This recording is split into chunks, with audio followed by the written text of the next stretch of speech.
नमस्कार मु प्रकाश आपणक नहीं आसी आज सकाळर केतोटी गुरुत्वपूर्ण खबर से वीडियो को शेष पर्यंत देखा मोर अनुरोध। चलतु सकाळर खबर उपरे नजर पकाइबा।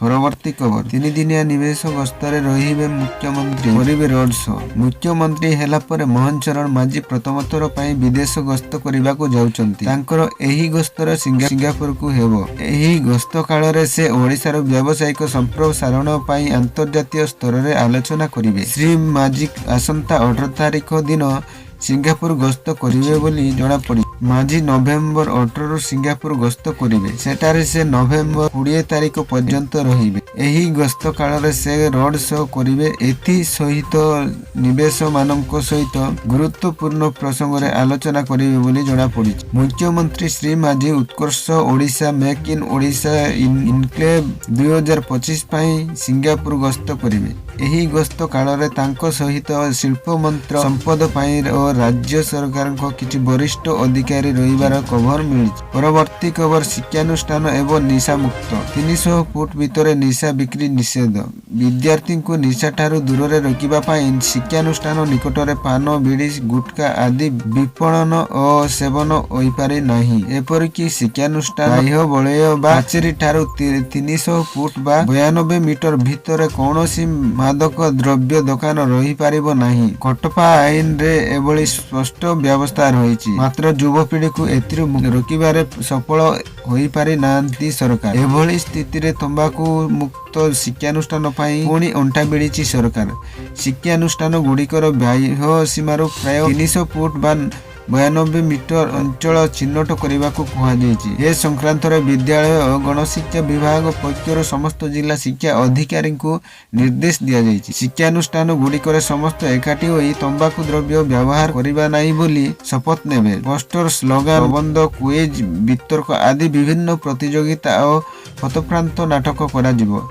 तंबाकूर क्षतिकारक प्रभाव संपर्कित सचेतनता पोस्टर प्रदर्शनी तंबाकू नियंत्रण पदक्षेप को परिचालना कमिटी उत्साहित करने सह ए दिगरे भल काम करुवा व्यक्ति को पुरस्कार देवाकू परामर्श दि जाए। तंबाकू नियंत्रण संपर्क में वक्तव्य देवाई स्थानीय कर्तृपक्ष को विद्यालय गुड़िक नियंत्रण करें प्रस्ताव रही। परवर्ती खबर कैंसेल हेबो हजार हजार लोकंक आधार कार्ड।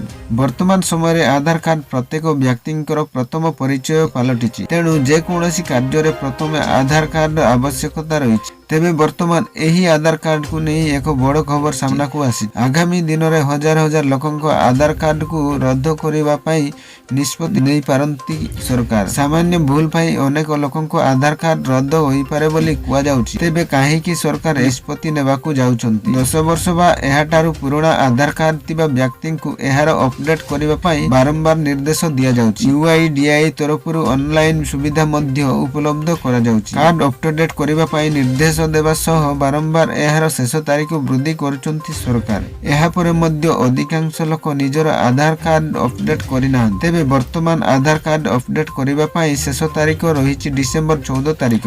एही दिन सुधा समस्ते निज आधार अपडेट करिबा पई निर्देश दैचंती केंद्र सरकार। नचेत एहा परे हजार हजार लोकंक आधार कार्ड रद्द होई पारे बोली सूचना मिली। परवर्ती खबर जोगी को हत्या धमक देइतिबा महिला किए पुलिस गिरफ कला। उत्तर प्रदेश मुख्यमंत्री योगी आदित्यनाथ को हत्या करने को धमक देइतिबा महिला को पुलिस गिरफ करी। धमक देइतिबा महिला को पुलिस पचरा उचरा जारी रखी। वर्तमान अनुसंधान करा जाउछि काहेकि अभियुक्ता महिला एभली धमक देछन। मुख्यमंत्री योगी आदित्यनाथ को हत्या करने धमक देइतिबा मामला रे मुंबई पुलिस जने 24 वर्षीय महिला को गिरफ करिसंती। अभियुक्त महिला नाम फातिमा खान शिक्षित किंतु पुलिस सूत्र अनुसार से मानसिक स्तर रे अस्थिर अटन। पुलिस अभियुक्त महिला को पचरा उचरा शनिवार दिन मुंबई पुलिस कंट्रोल रूम रो व्हाट्सएप नंबर रे अज्ञात नंबर रो एक वार्ता आसीतिला जेउतिर मुख्यमंत्री योगी आदित्यनाथ को हत्या धमक दिया जाए। सही वार्तारे लेखा जाइतिला जे जदि योगी 10 दिन मध्य मुख्यमंत्री